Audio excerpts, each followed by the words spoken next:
जब सभी रास्ते बंद हो जाएं, चारों तरफ से परेशानी घेर ले और हर काम बनते बनते बिगड़ जाए तो इस चौपाई का जाप कर लेना। नमस्कार, स्वागत है आप सभी का एक बार फिर से।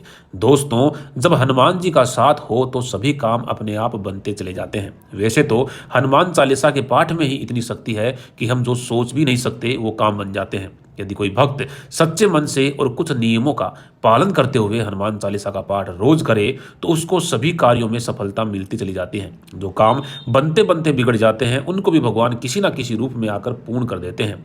जब भक्त संकल्प के साथ हनुमान चालीसा का पाठ करते हैं तो कुछ ही दिनों में उनका जो प्रभाव है वो दिखना शुरू हो जाता है। कलयुग में हनुमान कृपा ही श्रेष्ठ और शक्तिशाली कृपा है। हनुमान चालीसा में लिखा है कि तुम्हारे भजन राम को पावे, जन्म जन्म के दुख बिसरावे। अर्थात कलयुग में हनुमान जी की पूजा पाठ करने से या फिर उनको रामायण सुनाने के साथ ही सभी समस्याओं का अंत हो जाता है और साथ ही भगवान की कृपा भी प्राप्त होती है।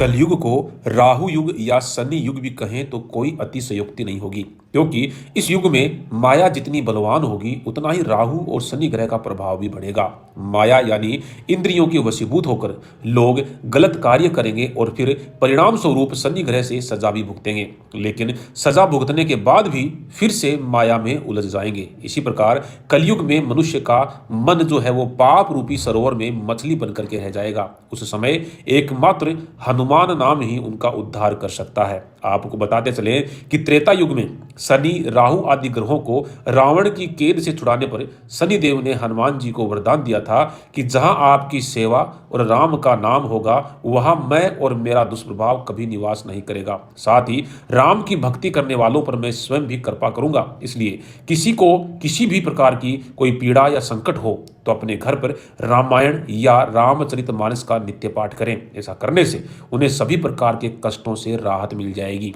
जिस घर में रोज रामचरितमानस का पाठ होता है उस घर से हर प्रकार के संकट दूर हो जाते हैं, क्योंकि हनुमान जी स्वयं उनकी रक्षा करते हैं। और यदि आप किसी कारणवश रामायण या रामचरितमानस का पाठ रोज नहीं कर पा रहे हैं तो इस एक मंत्र या चौपाई का पाठ रोज 7 बार अवश्य करें। जो लोग इस चौपाई का पाठ रोज करते हैं उन्हें रामायण पढ़ने के बराबर पुण्य की प्राप्ति होती है। वह चौपाई इस प्रकार है।